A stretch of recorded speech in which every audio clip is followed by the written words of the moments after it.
नमस्ते दोस्तों, welcome back to engineer wifi.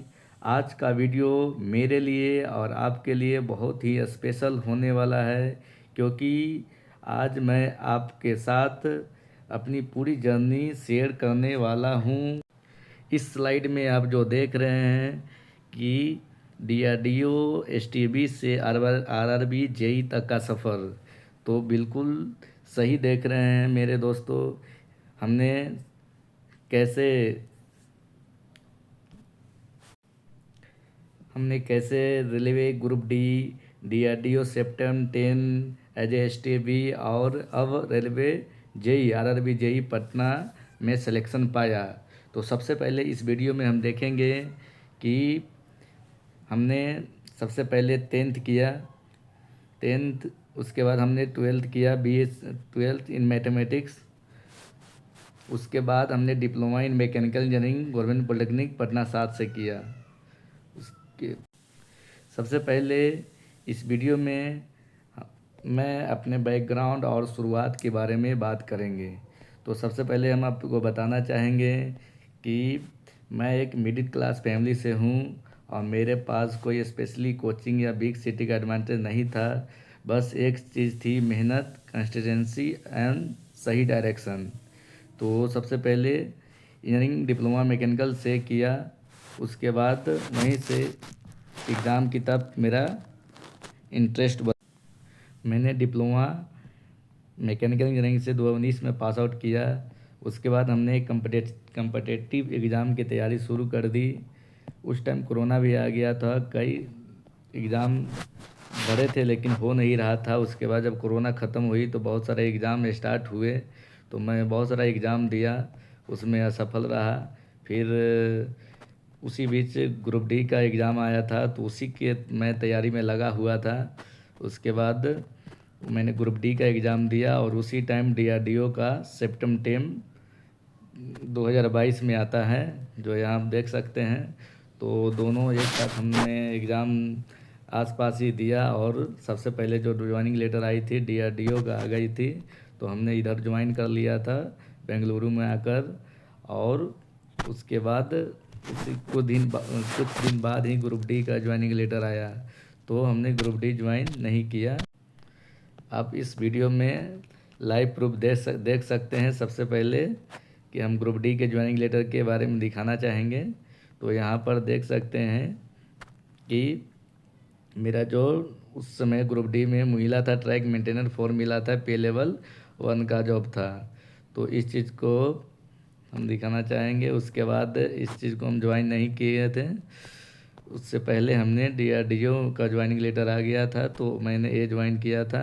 ये डीआरडीओ का ज्वाइनिंग लेटर है और यहाँ पर आप देख सकते हैं कि ये मेरा इसमें कौन सा पोस्ट था, सीनियर टेक्निकल असिस्टेंट वी, और पे लेवल 6 का जॉब है और बेसिक अति ग्रेड पे 4200। तो अभी मैं डीआरडीओ में ही जॉब कर रहा हूँ। उसके बाद उसी बीच हमने सोचा कि होम टाउन हो जाए तो काफ़ी अच्छा रहेगा, तो उसी टाइम 2024 में आरआरबी जेई की वैकेंसी आई, तब मेरा इंटरेस्ट जेई की ओर गया। फिर हमने जेई का वैकेंसी अप्लाई किया, फॉर्म फिल किया और जेई में आप देख सकते हैं लाइव प्रूफ कि CBT 1 में हमारा जो स्कोर रहा था, जो परसेंटाइज स्कोर रहा था, यहाँ पर 81 हमारा नॉर्मलाइज स्कोर रहा था, परसेंटाइज स्कोर 99 आया था। तो इस तरह मैं CBT 1 और जेई का क्वालिफाई कर गया। ये जो एग्ज़ाम हुआ था 18 दिसंबर 2024 को हुआ था। नेक्स्ट हमने CBT 2 दिया, जो यहाँ आप देख सकते हैं। CBT 2 जो 4 जून को एग्ज़ाम हुआ था और इसमें मेरा जो स्कोर था 109, इतना स्कोर आया था, रहा स्कोर। उसके बाद इसमें मेरा जो pro rated score out of 150 था, जो 115 था, तो इसमें मेरा फाइनली CBT 1 सेलेक्टेड हो गया हूँ। तब दोस्तों इस वीडियो से मैं यही साझा करना चाहता हूँ कि कैसे मैं एक नॉर्मल स्टूडेंट से लेकर मैं railway group D, DRDO CEPTAM 10 as STB और अब रेलवे जेई पटना तक पहुँचा। 2022 का जो साल था मेरे लिए लाइफ चेंजिंग साल था। उस साल मैंने रेलवे ग्रुप डी की तैयारी की और मेरा सिलेक्शन हो गया। यही से कॉन्फिडेंस लेवल मुझे मिला। तो मैं ये कहना चाहता हूँ कि कोई भी एग्ज़ाम छोटा नहीं होता है। अगर आप एक एग्ज़ाम की तैयारी करते हैं तो उसमें टेक नॉन टेक, तो सबसे पहले आज के जो कंपटीशन के जो दौर है उसमें नॉन टेक कंप्लीट होना बहुत ज़रूरी है, क्योंकि टेक्निकल तो ठीक है, टेक्निकल तो आना ही चाहिए, साथ ही साथ आपको नॉन टेक एक की पकड़ एक अच्छी होनी चाहिए, जिसमें मैथ हो गया, रीजनिंग हो गई, साइंस हो गया, जीके हो गया, जीएस हो गया। तो अब इस वीडियो का सबसे इम्पोर्टेंट पार्ट, मेरी सक्सेस का राज क्या है। तो सबसे पहले आपको कोई किसी की भी एग्ज़ाम को क्रैक करने के लिए सबसे पहले आपको कंसिस्टेंसी ज़्यादा ज़रूरी होता है। इंटेलिजेंसी से ज़्यादा कंसिस्टेंसी ज़रूरी है। कहने का मतलब है कि आप अगर अगर 3 घंटा एवरीडे पढ़ते हो या मान ली कि 8 घंटा पढ़ते हो, तो आपको उसको कंटिन्यू करना है। हाँ, तो सेकंड पॉइंट है प्रीवियस ईयर क्वेश्चंस। तो प्रीवियस ईयर क्वेश्चन काफ़ी मायने रखता है एग्ज़ाम के लिए। तो हम यहाँ देखेंगे कि जो second point previous year question होता है, कोई भी एग्ज़ाम की हम जो तैयारी करते हैं तो सबसे पहले हमें देखना चाहिए कि जो प्रीवियस ईयर में क्या पूछा है और क्या नहीं पूछा है। प्रीवियस ईयर क्वेश्चन सॉल्व करने से क्या होता है कि उसका हमें एक लेवल पता चलता है कि आखिर जो क्वेश्चन कहाँ से पूछ रही है और कितना डीप तक गया है। तो ये हमारा सेकंड पॉइंट हो गया। थर्ड पॉइंट हो बुक से फुल सिलेबस की तैयारी करना चाहिए। जैसे अगर हम साइंस की तैयारी कर रहे हैं तो एस.के. झा बुक हो गया, खान सर का बुक हो गया। मैथ की तैयारी कर रहे हैं तो मैथ की तैयारी के लिए यूथ कंपटीशन का जो बुक होता है वो आप प्रीवियस ईयर देख सकते हैं, क्योंकि उसमें टाइप वाइज दिया रहता है। एक चैप्टर में 10-12 टाइप दिया रहता है, तो उसको अगर पूरा टाइप्स को अगर प्रैक्टिस करते हो तो आपको पूरा वो कंप्लीट हो जाएगा। नहीं तो स्टैंडर्ड बुक फॉलो कर सकते हैं। उस तरह रीजनिंग होती है, उसी तरह जीके होती है, साइंस होता है, इसको यूथ कंपटीशन को फॉलो कर सकते हैं। नहीं तो साइंस के लिए एस.के. झा, खान सर और एक स्टैंडर्ड बुक फॉलो करके आप उसकी पूरी कंसेप्ट की तैयारी कर सकते हैं। नेक्स्ट होता है टू द पॉइंट पढ़ना चाहिए। टू द पॉइंट पढ़े अकॉर्डिंग टू सिलेबस। किसी भी एग्ज़ाम को जब हम फॉर्म फिल करते हैं तो उसके नोटिफिकेशन में क्या रहता है, नोटिफिकेशन में सिलेबस रहता है, तो उसको सिलेबस को स्टडी करना चाहिए। कौन से टॉपिक से, मैथ से कितना पूछ रहा है, रीजनिंग से कितनी पूछ रही है, साइंस से कितना पूछ रहा है। तो अलग अलग जो एग्ज़ाम होती है उसमें अलग अलग सिलेबस दिया रहता है। जैसे अगर हम एनटीपीसी की तैयारी रहती है उसमें जीके ज़्यादा रहता है। रेलवे जेईई में तो इसमें मैथ रहता है, रीजनिंग रहती है, साइंस ज़्यादा रहता है। उस तरह ग्रुप डी में भी मैथ, रीजनिंग और साइंस का वेटेज ज़्यादा रहता है।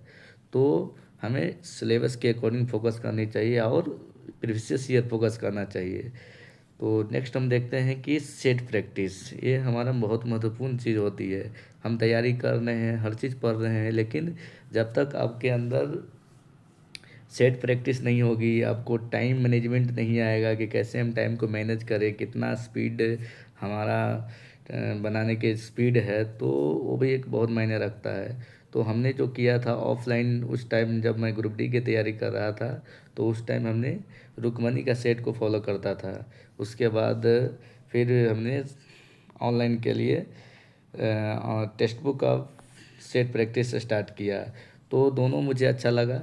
रुकमनी का सेट भी बहुत काफ़ी बेहतरीन होता है। उसके बाद अभी जब जॉब करते हुए हमने जो स्टडी किया, जो रेलवे जेईई क्रैक किया, तो उसके लिए हमने टेक्स्ट बुक ही परचेज किया और उससे ही प्रैक्टिस किया। बाकी मेरे पास बुक थे, यूथ कंपटीशन का प्रीवियस ईयर था, तो इससे हमको मैथ, साइंस और जीके वगैरह हो गया था। बाकी टेक्निकल के लिए हमने जो मेन जो यूथ कंपटीशन का जो बुक प्रीवियस ईयर होता है वो भी फॉलो किया।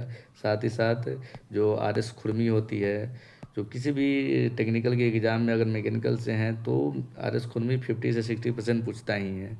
तो इसको आपके फुल कॉन्सेप्ट के साथ तैयारी होनी चाहिए। और इस साथ ही साथ आपको ननटेक के लिए मैथ, रीजनिंग, जीके, जीएस तो तैयारी होना ही चाहिए। टेक्निकल के लिए यूथ कंपटीशन भी काफ़ी महत्वपूर्ण होता है, जिससे आपको ये क्या है कि प्रीवियस ईयर क्वेश्चन जो दिए रहते हैं उसको आप प्रैक्टिस कर सकते हैं। उसमें जो कंसेप्ट है या कंसेप्ट पता नहीं चल रहा तो ऑनलाइन आप सर्च कर सकते हैं गूगल पर और उसको नोट डाउन कर सकते हैं। इस तरह आपको फुल तैयारी हो जाएगी। एक जो नंटे का जो बुक है इसे मैं सजेस्ट करना चाहूँ, क्राउन सामान्य ज्ञान फॉर द क्राउन पब्लिकेशन का। ये जो क्राउन पब्लिकेशन का जो बुक है ये भी काफ़ी कंसेप्चुअल बुक है। इसमें जो जीके हो गई, उसमें जो साइंस हो गया, काफ़ी कंसेप्ट भरपूर दिया हुआ है। तो इसको भी प्रिपेयर कर सकते हैं, हमने इसको भी प्रिपेयर किया है। काफ़ी ये एग्ज़ाम के लिए हेल्पफुल महसूस होता है।